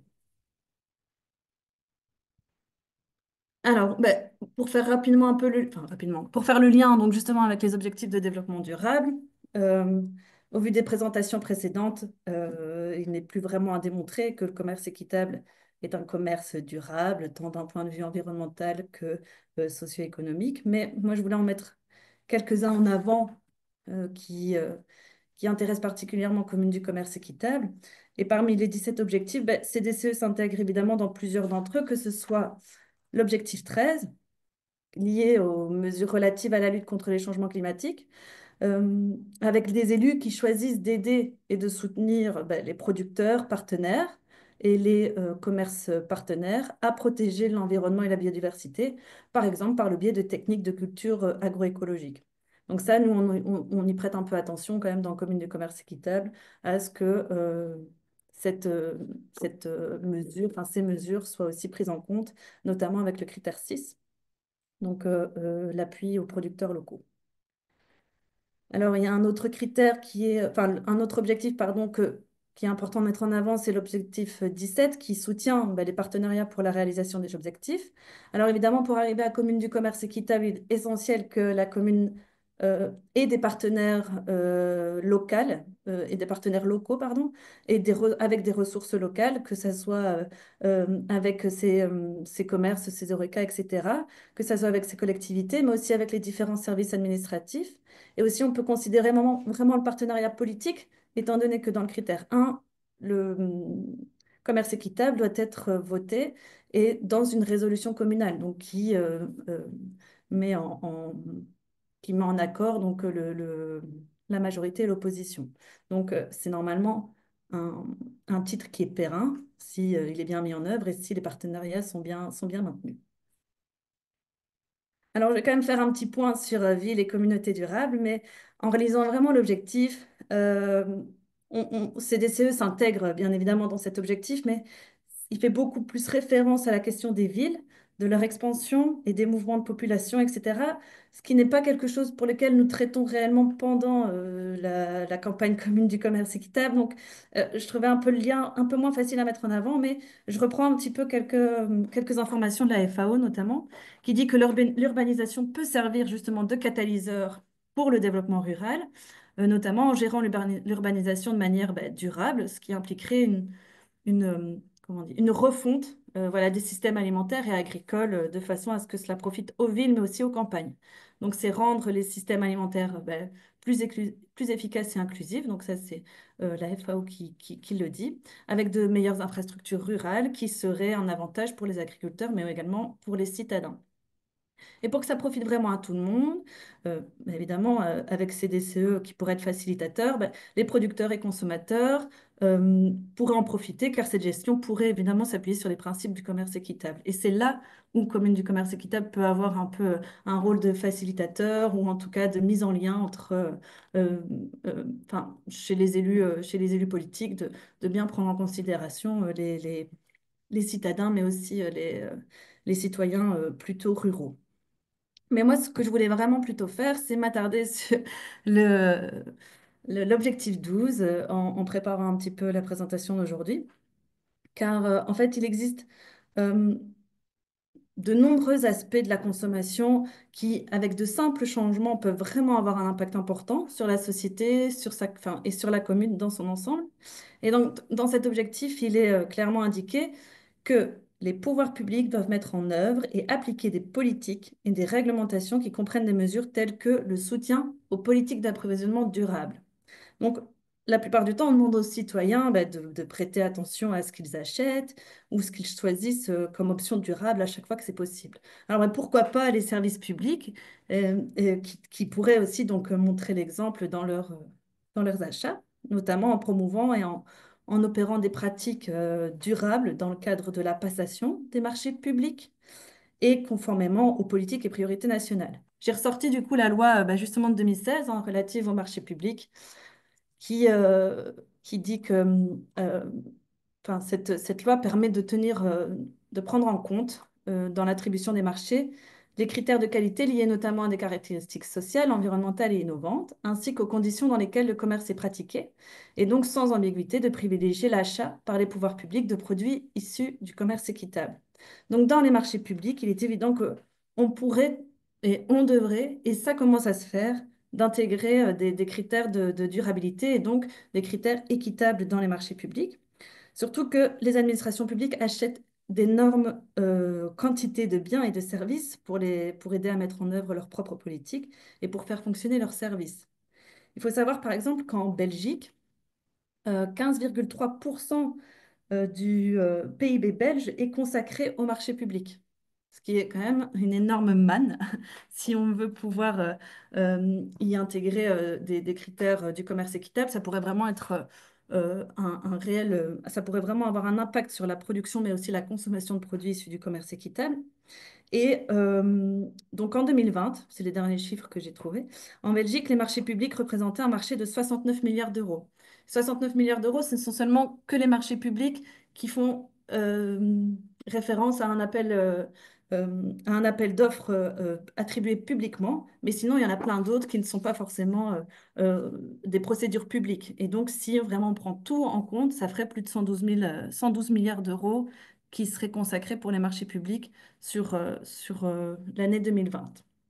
Donc, actuellement, il n'existe pas vraiment de chiffres sur la part d'équitable dans ces marchés publics, mais c'est une demande qui a été faite et qui a été déposée dans un mémorandum qui a été déposé en juin cette année et qui a été signé par les différents acteurs du commerce équitable en Belgique pour justement faire un reporting précis sur les parts de l'équitable dans les marchés publics, sur la part enfin, sur la définition du commerce équitable. En fait, il y a plusieurs points comme ça qui sont encore un peu flous et qui ne facilitent pas l'intégration de critères de durabilité ou d'équitable dans les marchés publics. Et donc, on a demandé à ce que tout ça se soit plus clair. Et donc, ça, c'est une demande qui a été faite à différentes échelles, que ce soit nationale, régionale ou communale. Donc, il y a un réel potentiel d'achat pour les produits issus du commerce équitable. Pour ça, il faut évidemment un choix politique et un suivi administratif pour intégrer ces critères dans les appels d'offres et les marchés publics. Donc, rien qu'en achetant justement auprès des ressources locales ou auprès avec Food at Work ou encore la brasserie ici présentée, ce sont des ressources locales qu'il est bon de mettre en avant et qui peuvent être soutenues par des impulsions politiques. Et les administrations peuvent vraiment faire la différence et exercer une pression ou mettre en tout cas des priorités sur des entreprises qui adoptent des pratiques durables et ou équitables. Et donc, avec Commune du commerce équitable, c'est ce que les communes sont poussées à faire dans leurs premiers critères. Et pour les aider, nous, on fournit, avec Commune du commerce équitable, on fournit des documents et des procédures pour y parvenir, mais ça reste à chaque fois du non obligatoire et au bon vouloir de la commune. Parce que généralement, le critère de durabilité ou équitable ne surpasse pas le critère de prix, qui est quand même généralement le premier critère dans un marché public, et donc au moins cher au premier sera pris dans un marché public. Donc il y a ce combat aussi idéologique sur les critères à attribuer. Et dans les différentes régions, il existe aussi des organismes, hein, parce qu'on est, on est complètement, on n'est pas complètement en arrière ou complètement obtus face au commerce équitable dans les régions, puisqu'il existe des organismes et des services publics régionaux qui s'activent à intégrer le commerce équitable dans leur stratégie. Il existe aussi, par exemple en Wallonie, bah, il y a la cellule Manger Demain qui a créé un guide pour un marché public d'alimentation durable. Il existe un helpdesk aussi en Wallonie avec les achats publics responsables qui propose des formations sur les achats publics responsables. Et on a plus ou moins de façon similaire à Bruxelles aussi des avancées à ce niveau-là avec des formations et des ateliers qui sont proposés aux communes et services publics pour prendre en compte les critères de commerce équitable dans les marchés publics. Et donc, il y a Bruxelles Environnement qui s'implique beaucoup pour mettre en place un helpdesk aussi de facilitateur des marchés publics durables. Voilà. Donc, j'ai un peu mis le focus sur les marchés publics parce que c'est vraiment un pouvoir d'action que les communes et les élus politiques peuvent mettre en place, peuvent mettre dans leur déclaration de politique générale, dans leur déclaration de politique au niveau communal, mais au niveau aussi régional. Donc, c'est une mouvance qu'il est important de prendre en compte et que les acteurs, sur lesquels travaillent beaucoup les acteurs du commerce équitable pour aider à ne rien manquer dans ces critères d'attribution. Donc voilà, ça c'est un peu le travail que Commune du commerce équitable fait d'un point de vue local, régional, mais aussi au niveau fédéral. Alors, bon, c'était un peu rapide et peut-être pas hyper complet pour aujourd'hui, mais bien sûr, je laisse toutes mes coordonnées. Toutes les informations sont disponibles sur notre site internet et sur notre newsletter notamment. Et si vous voulez savoir si votre commune est commune du commerce équitable, vous pouvez aller voir sur le site. Et si elle ne l'est pas, n'hésitez pas à aller toquer à la porte de vos élus pour vous dire, ben voilà, ça serait chouette qu'on puisse travailler ensemble à intégrer à intégrer le commerce équitable dans les affaires courantes de la commune. Voilà. Merci. Si vous avez des questions, je suis à disposition.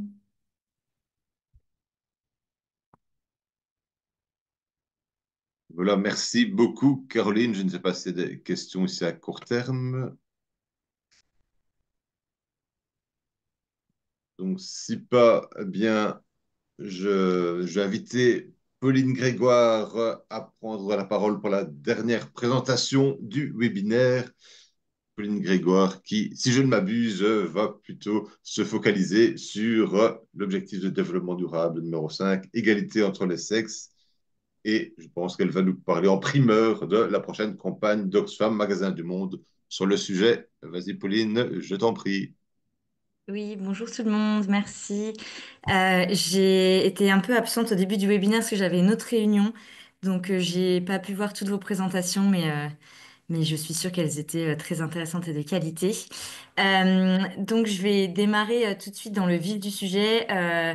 Donc moi je travaille pour Oxfam Magasin du Monde, donc avec Caroline en l'occurrence, mais en tant que chargée de campagne, et donc mes thématiques de travail sont plutôt le genre et l'artisanat. Et donc, cette année, avec Oxfam Magasin du Monde, donc on fait tous les ans des campagnes annuelles de sensibilisation et de mobilisation.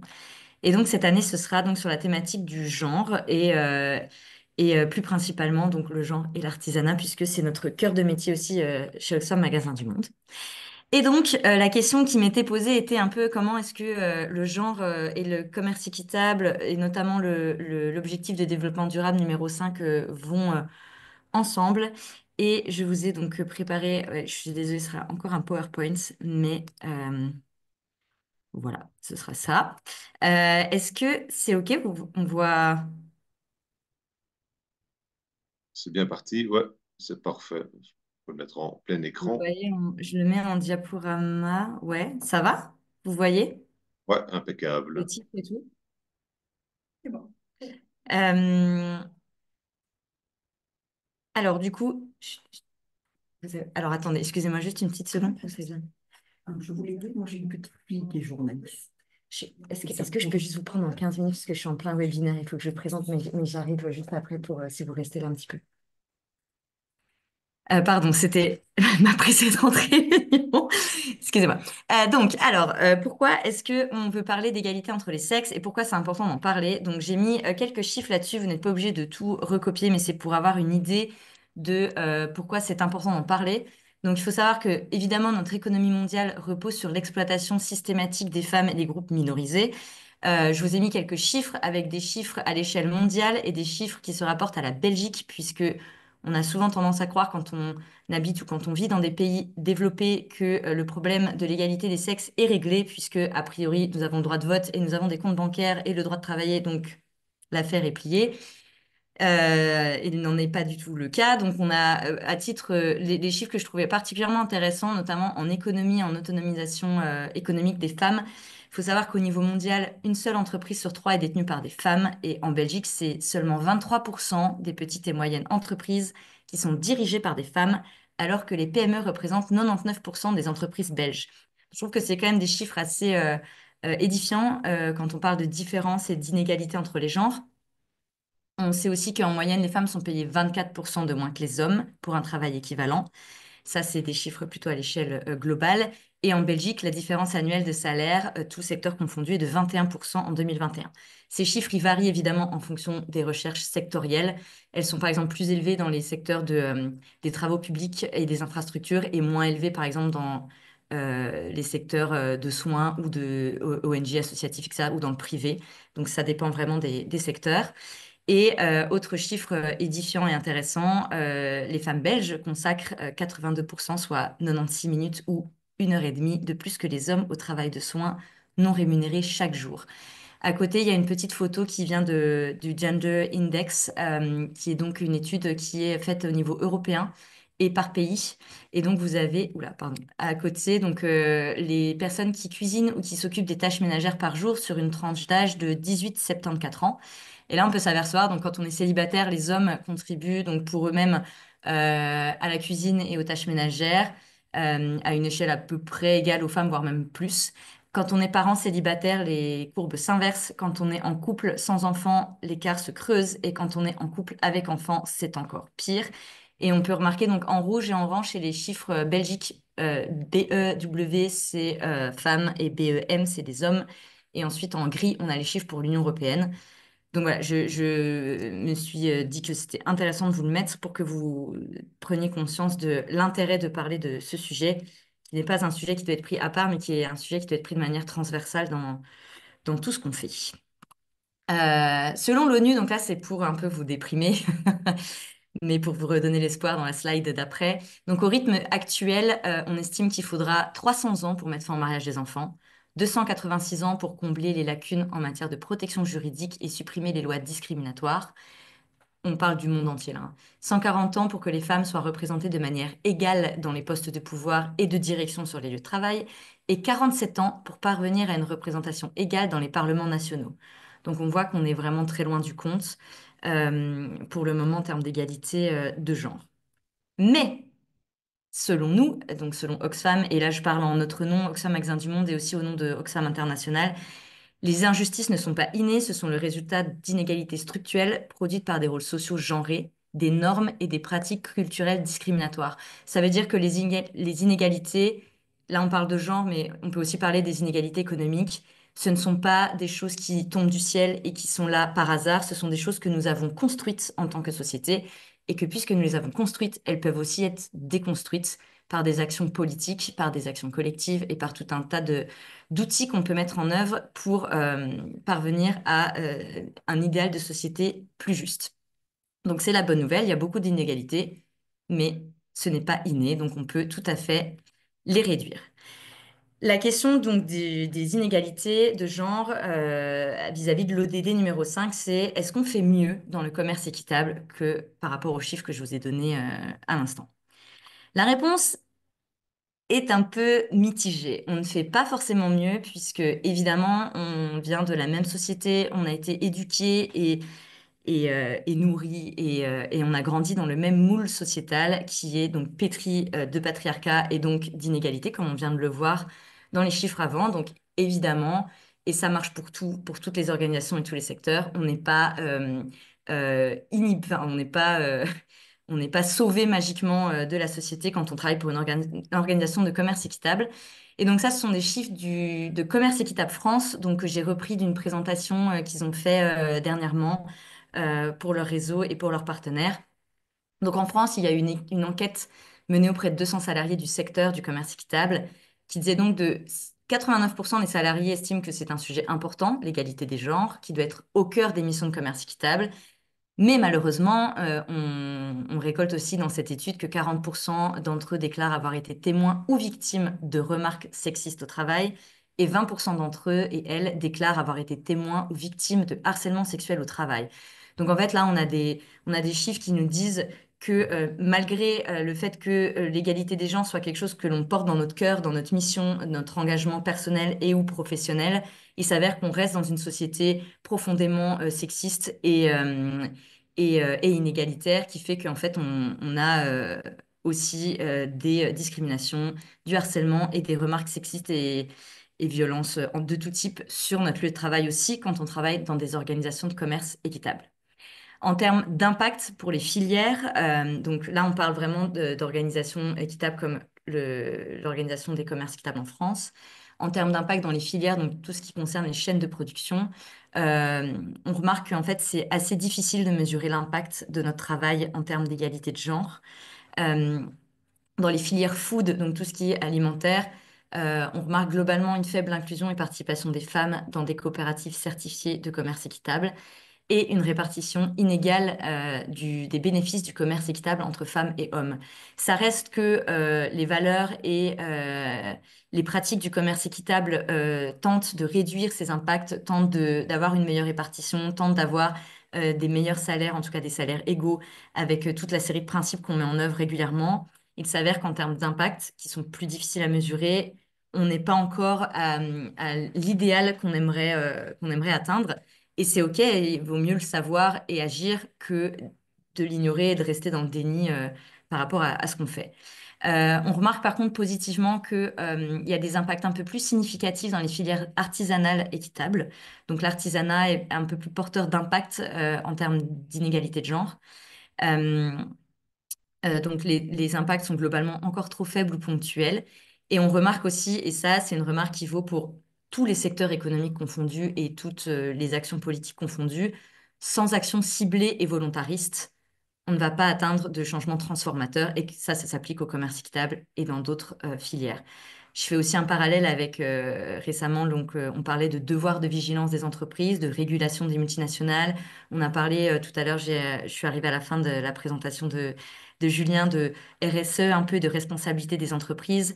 Il est clair que si on ne fait pas des actions ciblées et volontaires et si on attend que ça nous tombe dessus par magie, il ne se passera rien. Donc, c'est un peu ce que nous, on défend aussi chez Oxfam, c'est de dire qu'il faut des lois pour réguler les entreprises, notamment les multinationales, et il faut encourager les actions avec des politiques fiscales. Quand je parle de politique fiscale, évidemment, je parle de soutien plutôt des plus petites entreprises, du commerce équitable et des mécanismes de sanctions également si les objectifs de développement durable ou les accords de Paris ne sont pas respectés par les entreprises.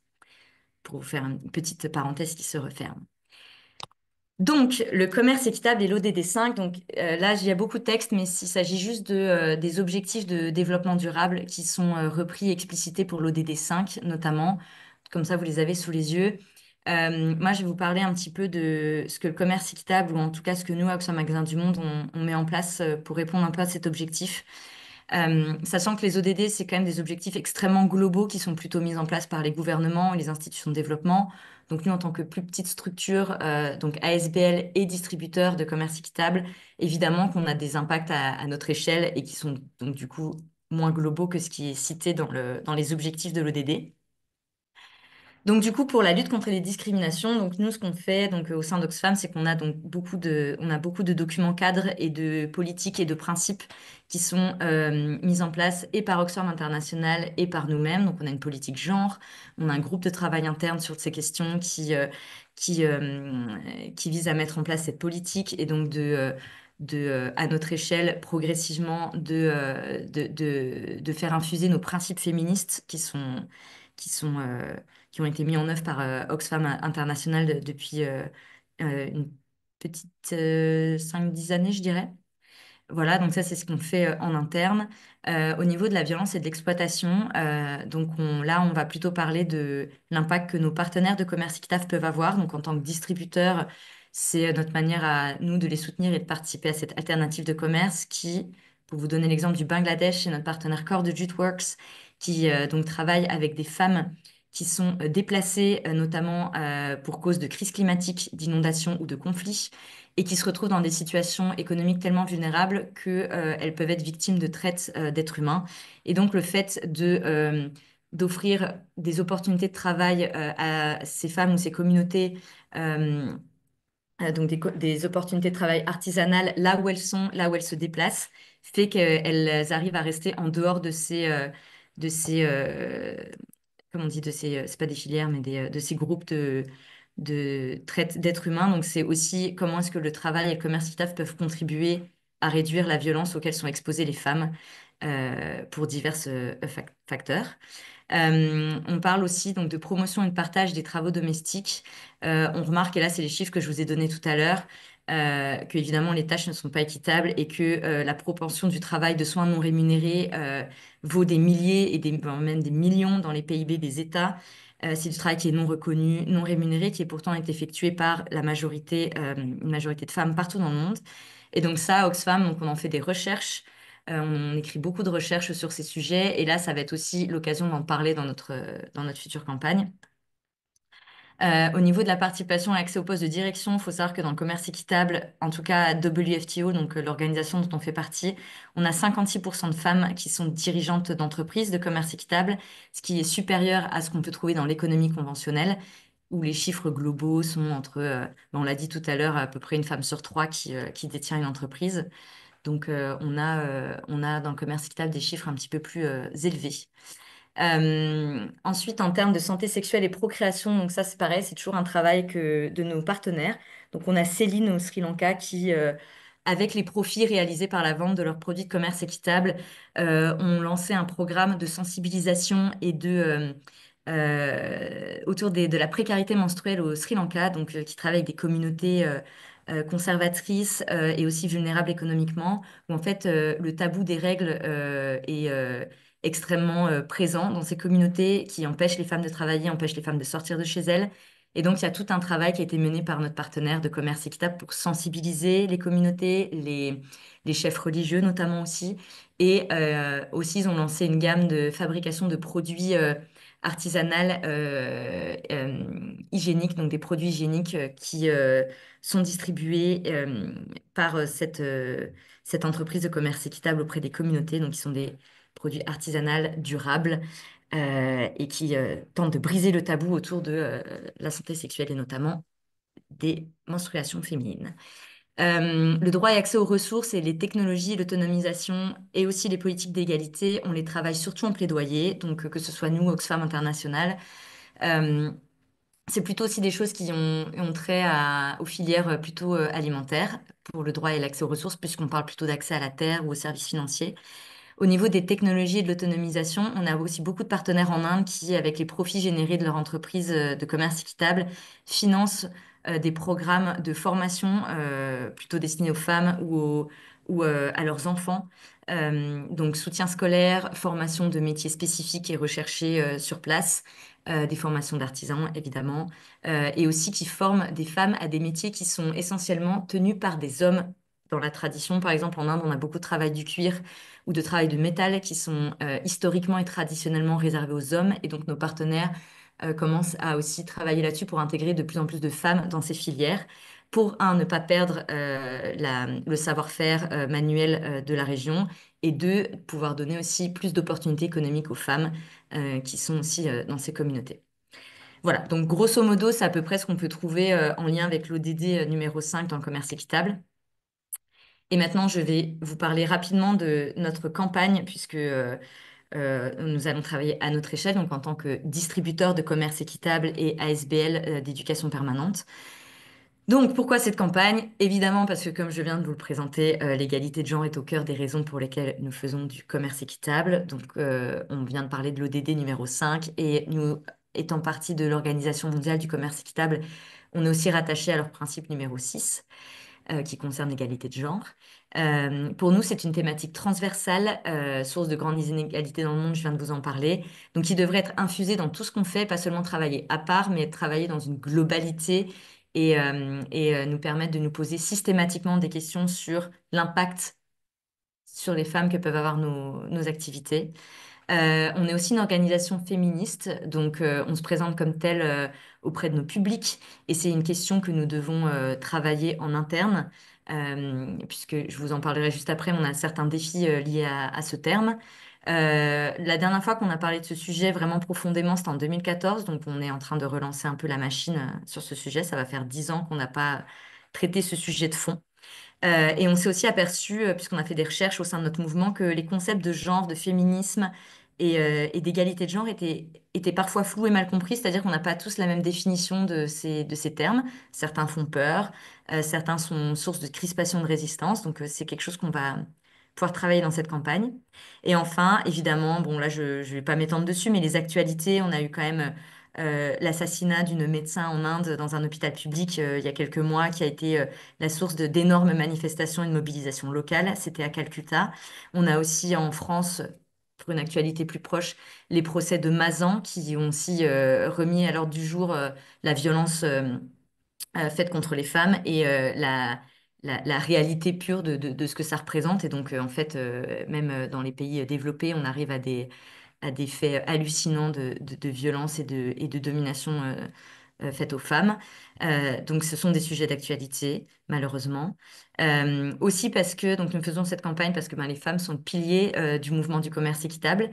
80% de nos bénévoles sont des femmes, 60% de nos employés sont des femmes et un peu plus de 80% des artisanes qui travaillent chez nos partenaires partout dans le monde sont des femmes. Et on a aussi, comme je vous l'ai dit tout à l'heure, grosso modo 56% de direction de nos partenaires sont des femmes. Donc en fait, on a vraiment partout dans toute cette chaîne de distribution de l'objet d'artisanat à la fin, aux personnes qui vont les vendre, des femmes partout. Donc ça nous paraît essentiel de mettre cette thématique sur le devant de la scène. Rapidement, pour les opportunités, les challenges qu'on a vus sur nos campagnes, sur cette campagne. Donc pour nous, c'est vraiment une opportunité de renforcer notre positionnement féministe en tant que distributeur de commerce équitable. C'est très important pour nous.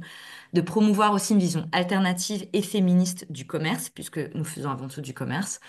C'est l'occasion de renforcer nos liens avec notre mouvement et nos partenaires de commerce équitable sur ces questions et de travailler sur ce qui nous lie entre personnes plutôt que de travailler sur les différences et de penser que là-bas, c'est pire qu'ici, vu que, on vient de le voir, on est tous liés par la même société patriarcale. C'est l'objectif aussi de faire mieux connaître le commerce équitable avec d'autres angles d'approche et évidemment contribuer à faire infuser le genre de manière plus transversale dans nos activités. En termes de défis, puisque ça ne va pas sans défi de travailler sur un sujet comme celui-ci, nous, on travaille avec un public intergénérationnel, donc on va des jeunes magasins du monde en école secondaire plutôt à des bénévoles qui ont plutôt une tranche d'âge moyenne de 63 ans et des employés qui sont plutôt en âge moyen de, je dirais, 35-45 ans. Ça s'évalue un peu dans ce terme-là. Donc, on a un public varié, un public intergénérationnel qui pose donc beaucoup de questions sur les perspectives et les opinions de chacun, chacune sur ce que veut dire le mot féminisme et ce que ça veut dire de travailler pour une organisation féministe. Donc, on doit trouver l'équilibre entre la sensibilisation et le discours plus militant. Ça va être le challenge de notre campagne. Évidemment, convaincre de l'importance du sujet. Le fait qu'on va travailler dans un contexte politique qui se tend de plus en plus et qui va de plus en plus vers les extrêmes et notamment l'extrême droite. Au vu des derniers résultats d'élections, on s'inquiète beaucoup de savoir comment est-ce qu'on va pouvoir travailler sur un sujet comme ça dans un contexte politique tendu. Un de nos autres défis, c'est aussi d'intégrer une dimension décoloniale à cette approche, puisqu'on essaye d'avoir toujours des approches et genrées et décoloniales dans ce qu'on fait. Et ça reste pour une organisation aussi, on va dire, blanche que la nôtre, mais aussi tournée vers le sud global, des questions quand même un peu, enfin des grosses questions sur nos approches. Voilà. Donc c'est un peu nos défis. Et je voulais terminer là-dessus avec une autre petite citation pour vous rappeler à tous et toutes que tant que les femmes ne seront pas libres, les hommes ne le seront pas non plus. C'est Maya Angelou qui nous le dit et c'est aussi pour dire que ce n'est pas parce que les inégalités de genre ne concernent pas que les femmes, elles nous concernent toutes et tous. Et donc voilà, c'est pour vous dire, remettre un peu le clou sur l'importance du sujet et qu'il soit traité par tous et toutes à tous les niveaux. Voilà, j'ai parlé un peu vite pour ne pas avoir, pour pas trop, pour pouvoir dire tout ce que je voulais et dans le temps imparti, mais je suis dispo pour des questions. Si vous avez besoin de sources pour des chiffres ou etc., je pourrais vous envoyer des choses. Génial, un tout grand. Merci, Pauline. Oui, c'est des questions, ben, n'hésitez pas. Mais c'était vraiment une présentation extrêmement intéressante. Encore une fois, ben, en primeur de la campagne qui va commencer quand, qui va débuter quand officiellement?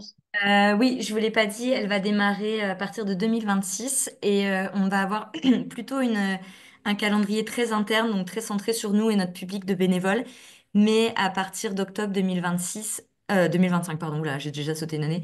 Pardon, donc janvier 2025 et à partir d'octobre 2025, on va monter une exposition sur justement les femmes du mouvement du commerce équitable et qui devrait, je l'espère, être euh, lancé. Donc, le vernissage aurait lieu à la quinzaine du commerce équitable. On va essayer de se tenir à ce calendrier et qui devrait tourner, on l'espère, dans au moins toutes les provinces de la Fédération Wallonie-Bruxelles, donc en région Bruxelles-Capitale et toutes les provinces de Wallonie, et qui devrait tourner comme ça jusqu'en au moins en été 2026. Donc, on part pour 1 an et demi de campagne avec un développement vers le grand public à partir de octobre 2025. Ok, parfait. Ben, merci beaucoup. Donc voilà, il est 12h49, donc l'événement touche à sa fin. Je tiens à remercier sincèrement tous les intervenants, les intervenantes pour leur présentation ben, variée et de qualité. Je tiens à remercier ben, toutes les personnes, tous les participants, les spectateurs pour leur présence. Je rappelle que donc l'événement ici est enregistré et pourra donc être visionné sur les sites de la fédération www.bftf.be ainsi que sur le site du projet Fair Trade Schools and Universities www.ftsu.be. Voilà, je vous souhaite à toutes et tous une excellente journée et à très bientôt. Merci. Ciao. Au revoir.